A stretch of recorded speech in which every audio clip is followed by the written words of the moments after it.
పరిశుద్ధ గ్రంథంలో నుంచి మొదటి తెస్సలోనికీయులకు రాసిన పత్రిక 5వ అధ్యాయం 25వ వచనాన్ని మనం చదువుదాం. మొదటి తెస్సలోనికీయులకు రాసిన పత్రిక 5:25. సహోదరులారా, మా కొరకు ప్రార్థన చేయుడి. దేవుని నామానికి మహిమ కలుగును గాక. పౌలు గారు మరి దైవజనులైనటువంటి మా కొరకు ప్రార్థన చేయండి అని కోరుకుంటున్నాడు. మరి దైవజనుల కొరకు మనం ఎందుకు ప్రార్థన చేయాలా అనే అంశంలో గత 4 దినాలు మనము ధ్యానిస్తూ ముందుకెళ్తున్నాం. ఈరోజు మరొక ప్రాముఖ్యమైన అంశాన్ని గురించి మనము ధ్యానిస్తాం. మరి దేవుని వాక్యంలో నుంచి మొదటి తిమోతికి రాసిన పత్రికలోకి వెళ్తే మొదటి తిమోతి 3వ అధ్యాయం 5వ వచనం. ఇక్కడ వాక్యం చెప్తుంది, ఎవడైనను తన ఇంటి వారిని ఏల నేరకపోయిన ఎడల అతడు దేవుని సంఘమును ఏలాగు పాలించును. కాబట్టి సేవకులు మరి వాళ్ళ నిమిత్తం మనం ప్రార్థించడంలో అతి ముఖ్యంగా దేని కొరకు ప్రార్థించారంటే సేవకులు యొక్క కుటుంబం కొరకు, సేవకుల యొక్క కుటుంబం కొరకు మనం ప్రార్థన చేయాలి. దేవుని వాక్యం చెప్తుంది, మరి సేవకులు ఇంటి వారిని నేరకపోయినడలా దేవుని సంఘాన్ని ఎలా ఏరగలరు? మరి సాతానుడు ఏం చేస్తాడంటే సేవకుని యొక్క కుటుంబం మీద దాడి చేస్తాడు. ఎందుకంటే సేవకులు సాక్ష్యాన్ని కోల్పోగలిగే అతి ముఖ్యమైన స్థలం ఏంటంటే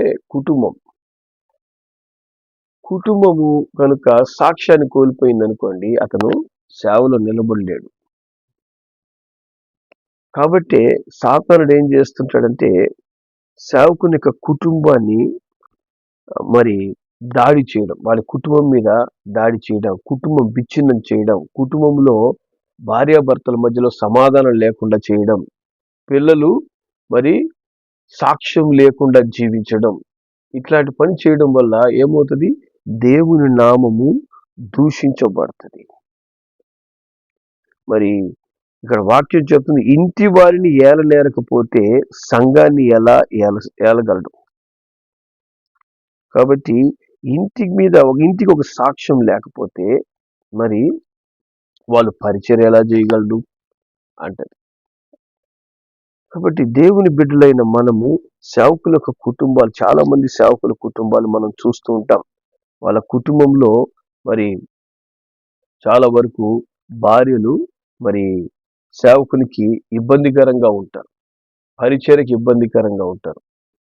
మరి ఏదో ఒక విధంగా సేవకుని బాధ పెడుతూ ఉంటారు. మరి ఈ మధ్య ఒక దైవజనుడు నాతో అన్నాడు, నేను బ్రతికినంత కాలము నాకు ఒక ముళ్ళులాగా నా భార్య ఉంది. అంటే నేను బ్రతికినంత కాలం అంటే ఆమె జీవించినంత కాలం, ఆ భార్య చనిపోయింది. ఆయన చెప్తున్నాడు, నా భార్య బ్రతికినంత కాలము నాకు ఒక ముళ్ళు. ఆమె నాకు ఏ విధంగా కూడా సేవకు సహకారిగా లేదు, సహచారినిగా లేదు. ఎంతో ఆమె ద్వారా నేను మనస్తాపం పొందాను, బాధపడ్డాను. కాబట్టి చూడండి, సేవకుడు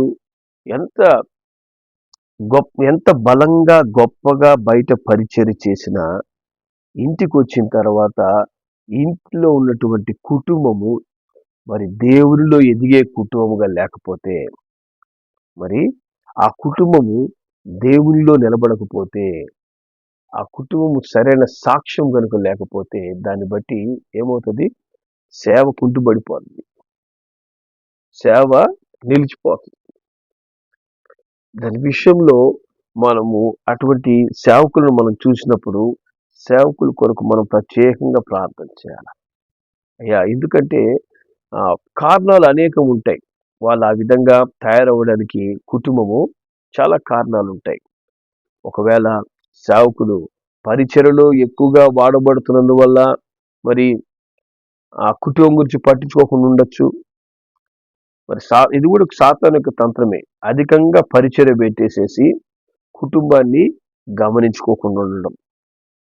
కుటుంబంలో ఏం జరుగుతుంది, మరి భార్య ఎలా ఉంది, బిడ్డలు ఎలా ఉన్నారు, మరి పరిస్థితులు ఎలా ఉన్నాయి అని చెప్పి గమనించకపోవడం. మరి అదేవిధంగా ఆర్థిక సమస్యలు కావచ్చు, సేవకునికి కుటుంబంలో ఆర్థిక పరిస్థితులు, వాటి వల్ల కూడా మరి కుటుంబంలో సమాధానం లేకుండా ఉంటుంది.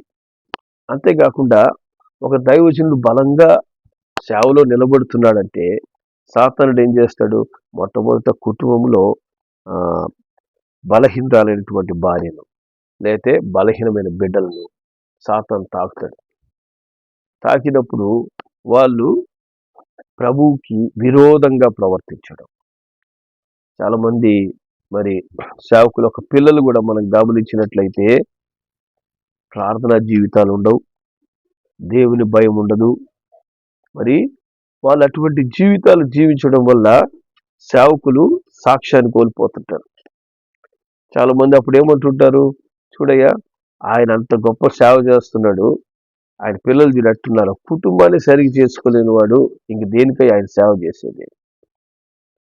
పరిశుద్ధ గ్రంథంలో మనం చూస్తే మొదటి సమూయేలు గ్రంథము 8వ అధ్యాయము మొదటి 5 వచనాలు మనం గమనిస్తే ఇక్కడ వాక్యం చెప్తుంది, సమూయేలు వృద్ధులైనప్పుడు తన కుమారులను ఇశ్రాయేలు మీద న్యాయాధిపతులుగా నియమించను. అతని జ్యేష్ఠ కుమారుడి పేరు యోవేలు, రెండవ వాని పేరు అబియా. వీరు బెయేర్షెబాలో న్యాయాధిపతులుగా ఉండిరి. అతని కుమారులు అతని ప్రవర్తనను అనుసరింపక ధనాపేక్షులై లంచం పుచ్చుకొని న్యాయమును తిప్పివేశారంట. చూసారా, ఇక్కడ ఏం జరుగుతుంది? సమూయేలు బలమైన ప్రవక్త, దేవుని స్వరాన్ని వింటున్నాడు, అనేకులకి తీర్పులు తీరుస్తున్నాడు. మరి వారి పిల్లలు 2 కుమారులు అంట. వాళ్ళిద్దరిని ఆయన ఏం చేశాడు, తర్వాత న్యాయాధిపతులుగా వీళ్ళు నాకు సహాయకరంగా ఉంటారు అంటూ వారిని నిలబెట్టినప్పుడు వాళ్ళు తండ్రి యొక్క ప్రవర్తనను అనుసరించకుండా లంచాలు తీసుకున్నారు, ధనాపేక్షలైపోయారు. కాబట్టి మరి ఆ ఇశ్రాయేలు ఏమంటున్నారు, వాక్యం చెప్తుంది 5వ వచనంలో, చిత్తగించుము, నీ వృద్ధుడవు, నీ కుమారులు నీ ప్రవర్తన వంటి ప్రవర్తన గలవారు కారు అని చెప్పి వాళ్ళు వచ్చి మాట్లాడుతున్నారు. మాకు ఒక రాజు కావాలి, వీళ్ళు నీలాగా ప్రవర్తించడం లేదు.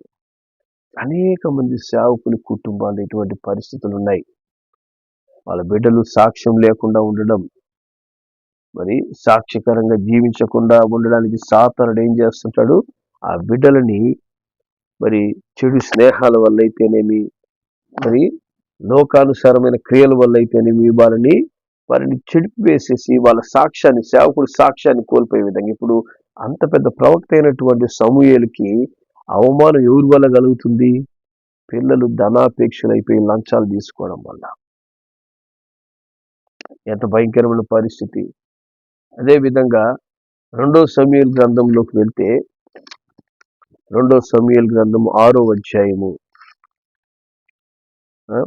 20వ వచనం నుంచి మనం చదివితే ఇక్కడ వాక్యం చెప్తుంది, తన ఇంటి వారిని దీవించుటకు దావీదు తిరిగి రాగా సౌలు కుమార్తె మీకాలు దావీదుని ఎదుర్కొని పోయి బయలుదేరి వచ్చి హీన స్థితి గల పనికెత్తలు చూచుండగా వ్యర్థుడొకడు తన బట్టలు విప్పి వేసినట్లుగా ఇశ్రాయేల్ రాజువైన నీవు నేడు బట్టలు తీసి ఎంత ఘనంగా కనబడుతీవని అపహాస్యం చేసినందున దావీదు తన నీ తండ్రిని అతని సంతతిని విసర్జించి ఇశ్రాయేలులను తన జనుల మీద నన్ను అధిపతిగా నిర్ణయించుటకై నన్ను ఏర్పరచుకున్న యెహోవా సన్నిధిని నేను అలా చేస్తిని.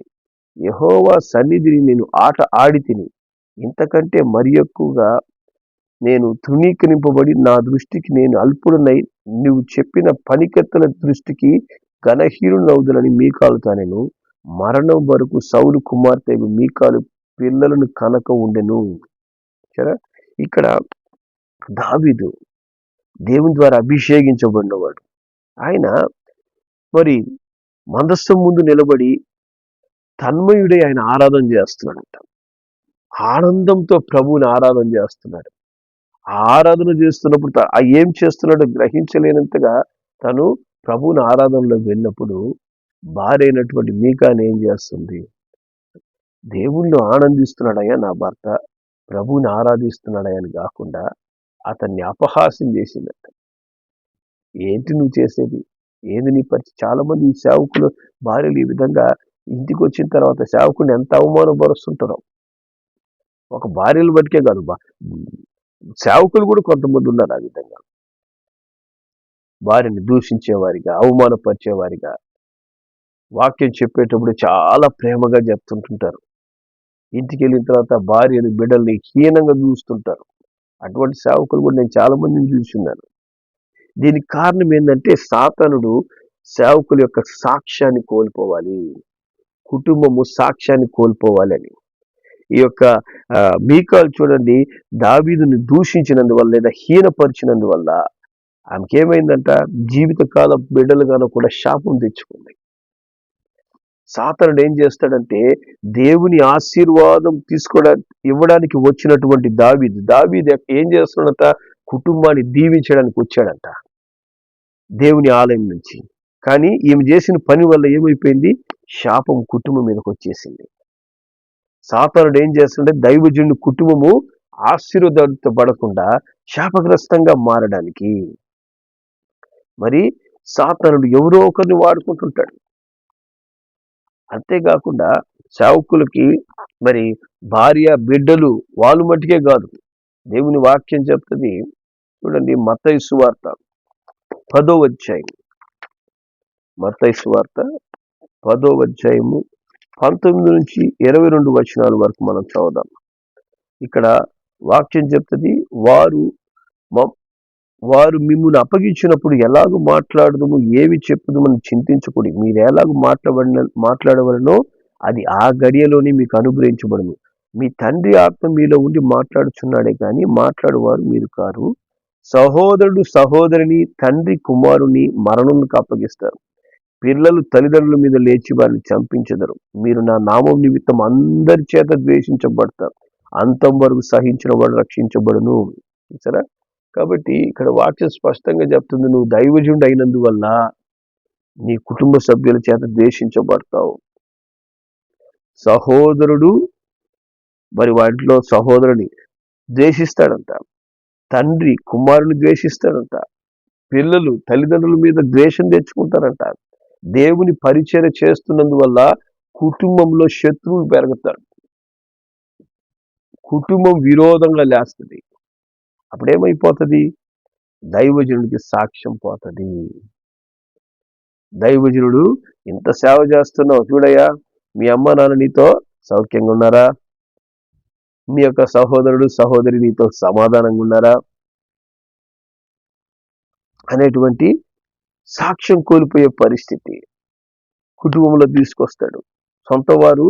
అందుకే దేవుడు యేసుప్రభు అంటాడు, దైవజనుడు ఇంటిలో తప్ప ఎక్కడ ఘనహీనుడు కాదంట. తన సొంత ఇంటిలోనే ఘనహీనుడు అవుతాడు, బయట ఎక్కడ కూడా అటువంటి ఘనహీనత అనేది రాదంటాడు యేసయ్య. కాబట్టి సొంత వారు అందరూ కూడా ఎందుకని ద్వేషిస్తారంట? నా నామము నిమిత్తము మీరు అందరి చేత ద్వేషించబడతారు. మీరు నా నామాన్ని ధరించున్నారు, నా సేవలో మీరు ఉన్నారు కాబట్టి మీ కుటుంబం మిమ్మల్ని ద్వేషిస్తుంది. ఈ కుటుంబం ద్వేషించడానికి కారణం ఏంటి? వెనక సాతాను పనిచేస్తాడు.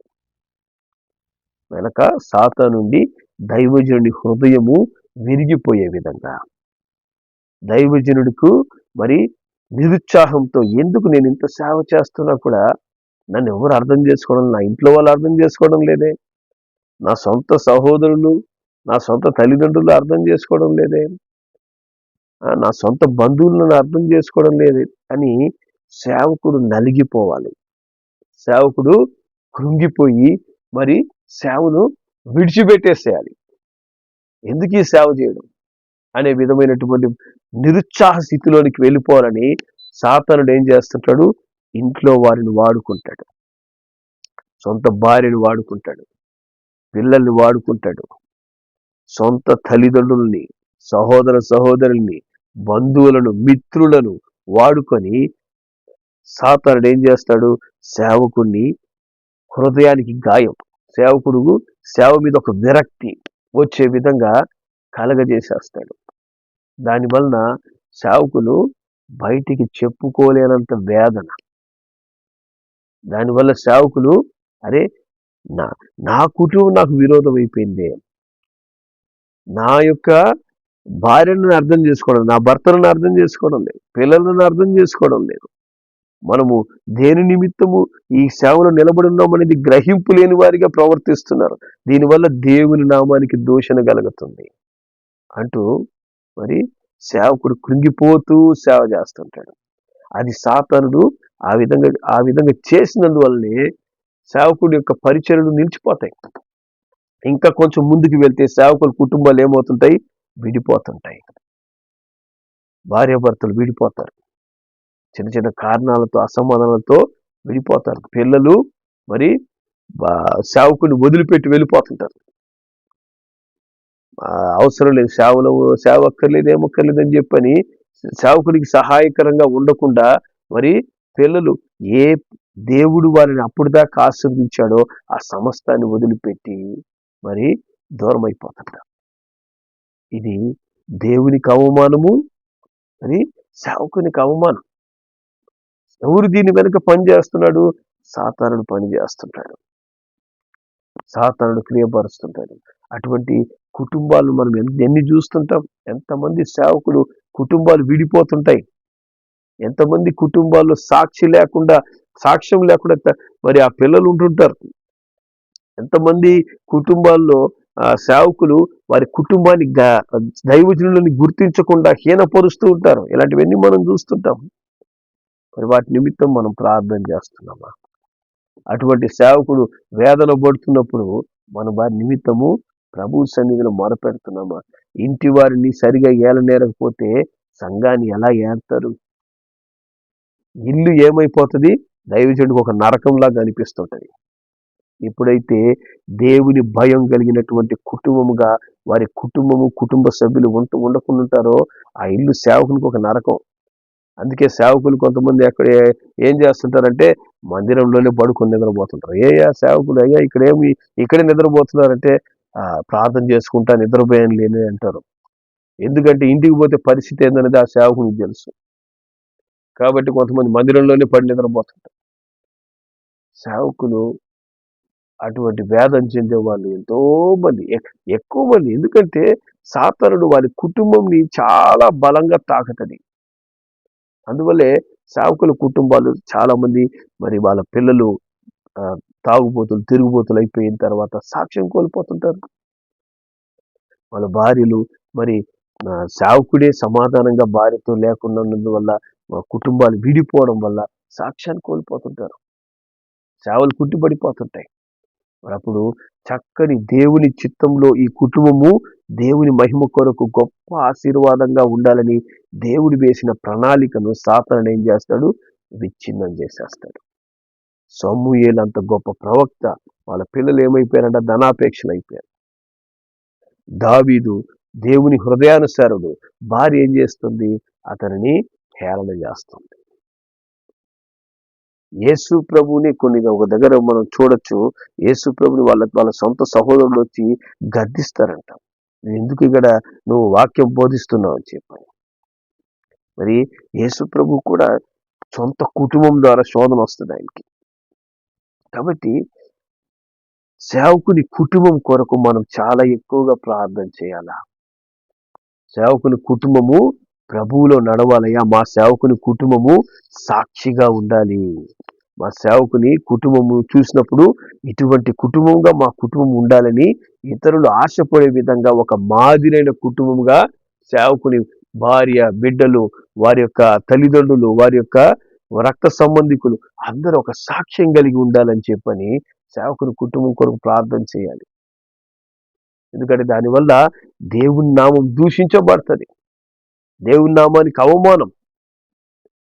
1 కొరింథీయులకు రాసిన పత్రిక 9వ అధ్యాయము 5వ వచనంలోకి వెళ్తే 9:5 ఇక్కడ వాక్యం చెప్తుంది, తక్కిన అపోస్తుల వలెను ప్రభు యొక్క సహోదరుల వలెను కేఫా వలెను విశ్వాసురాలైన భార్యను వెంట పెట్టుకొని తిరుగుటకు మాకు అధికారం లేదా? ఇక్కడ కేఫా లేదా పేతురు ఏం చేస్తున్నట? దేవుడు ఆయనకి విశ్వాసురాలైన భార్యని ఇచ్చాడంట. హల్లెలూయా. ఆయన ఏం చేస్తున్నాడు? భార్యను పరిచర్యకు వెళ్ళేటప్పుడు అంతా చక్కగా వెంట తీసుకొని పోతున్నాడు. ఇద్దరు కలిసి సేవ చేశారంట చక్కగా. మరి పౌలు గారు చెప్తున్నారు, మరి ఆయన భార్యను వెంట పెట్టుకొని తిరుగుతున్నాడు చాలా చక్కగా అని చెప్పారు. ఇట్లా సేవలో సహచారులుగా, సహాయకులుగా మరి సేవకుల భార్యలు ఉండాలి. సేవకుని యొక్క పరిస్థితి ఏంది గమనించి అవసరతలో ప్రార్థన చేయాలి, కన్నీరు గార్చాలి. అయ్యా దైవజనుడు మా ఆయనను బలపరచయ్యా అని చెప్పి. అలాగే దైవజనుడు వాళ్ళ భార్య మరి బలహీనరాలుగా ఉన్నట్లయితే, లేదా నువ్వు బలహీనుడుగా ఉంటే, సేవలో నువ్వు బలంగా వాడబడుతున్నట్టు ఉండొచ్చు, మరి కుటుంబంతో నువ్వు సమాధానంగా లేకపోతే భార్యతో సమాధాన పడు. కొంతమంది సేవకులు ఎట్టయిపోయింటారంటే కుటుంబ పరిస్థితులు చూసి మరి అక్రమ సంబంధాలు పెట్టేసుకుంటున్నారు. భార్యను వదిలిపెట్టేసి అక్రమ సంబంధం. ఎంత అవమానకరం, ఎంత దేవునికి దూషణకరం. మరి అట్లా అక్రమ సంబంధాలు పెట్టుకుంటూ సేవ చేస్తుంటారు కొంతమంది సేవకులు.